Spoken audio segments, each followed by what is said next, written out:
Lost on the Autobahn, stories from my life.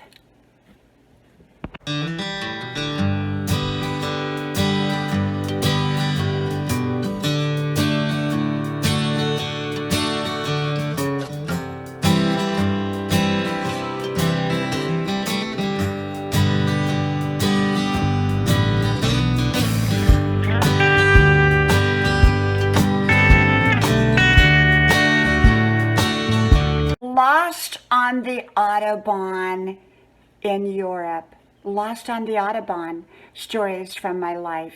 Hello, y'all. I'm Dianna Brianne. Well, as y'all know, I've been telling little bits and pieces and little stories from my life. They're not in chronological order, so you might want to go back and piece them all together. I don't share everything, and I talked about that in another video, how people can just share what you're comfortable. I try to keep most of my stories light, although I've dealt with a few heavier topics in my storytelling, both in the present time and about a year ago when I was doing a lot of storytelling. So some of the stories are repeats, some of them you've heard before, some of them new details are added, and some of them are brand new. This one I've told before, but because I have so many new friends on my channel, I thought, well, I'll share it again, okay? And for those that's already heard it, maybe a few more details will go in there too.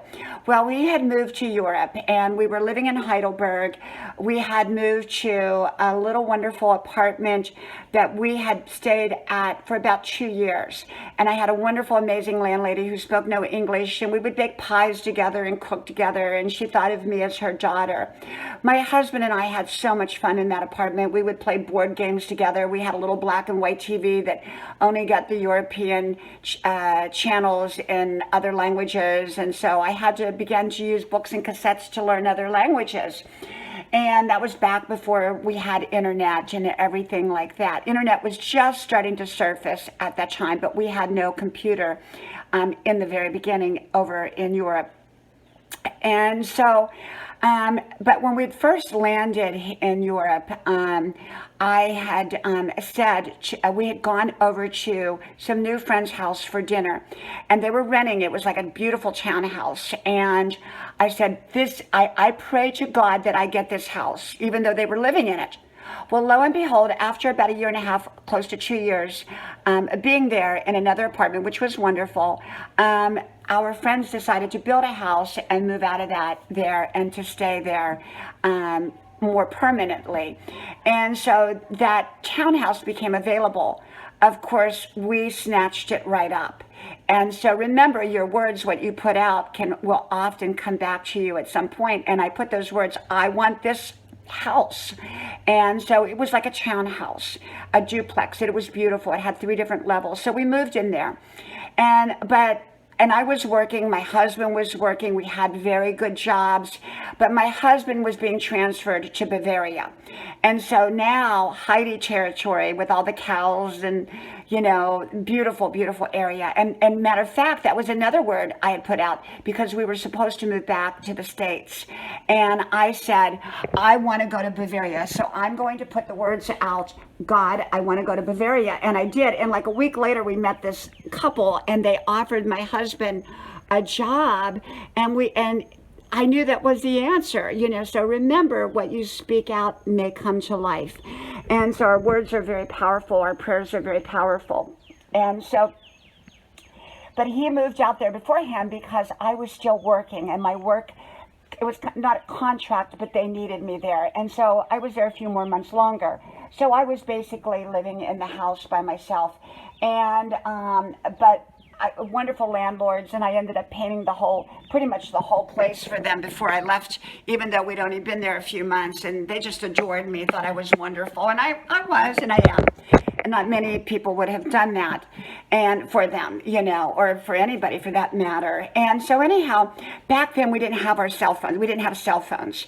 And so once the phone was disconnected, we were on our own. I had a little white BMW and my husband had a truck. And so, I was taking off. I'd been out to the Bavarian town. It was a tiny itty bitty town that we rented a house in.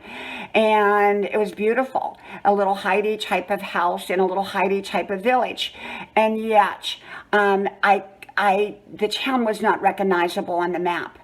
And I only kind of vaguely knew how to get there, but I remembered, and it was kind of, we didn't have GPSs and all that.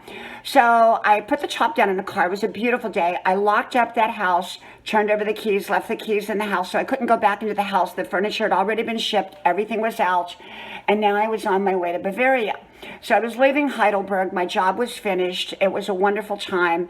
And I was on my way on this beautiful day on the Autobahn with the top down.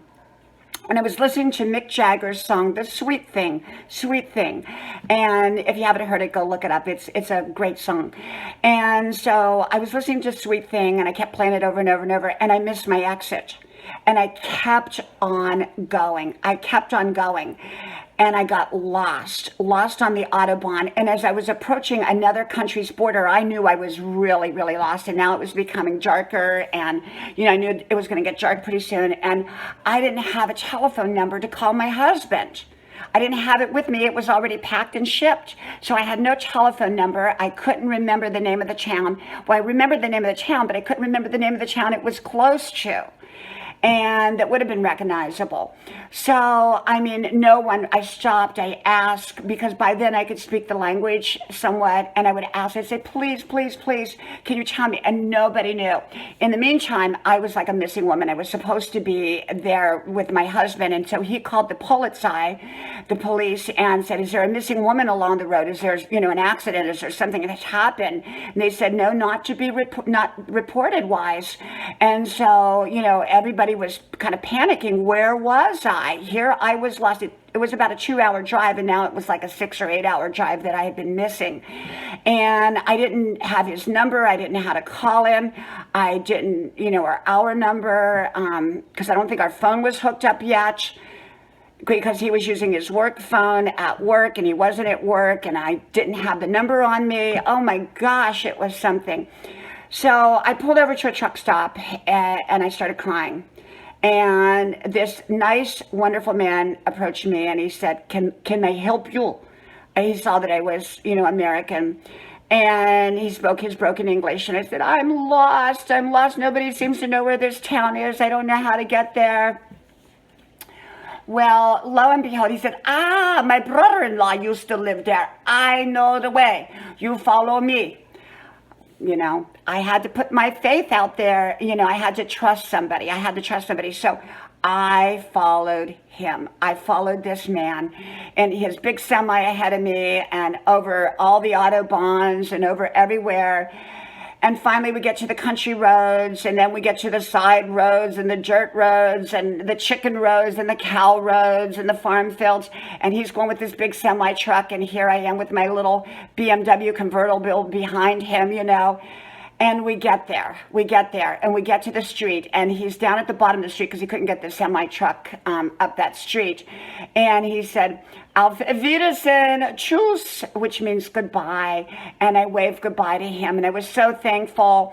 And there my husband was, and his friends standing out in the yard, and they were like, oh my gosh, where have you been? My husband hugged me, and I said, you're not going to believe this story. And so that began my life in Bavaria, but lost on the Autobahn with Mick Jagger's Sweet Thing.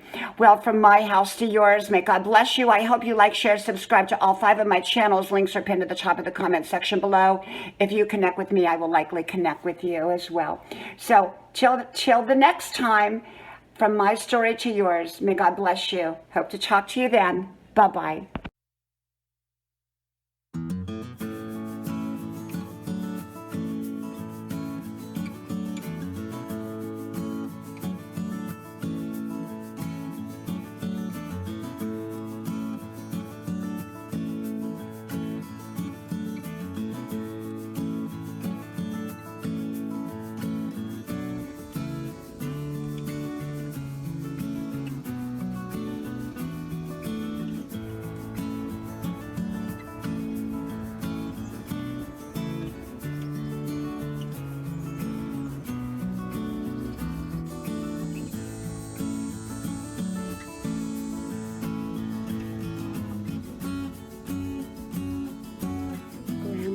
Porch, a place to relax.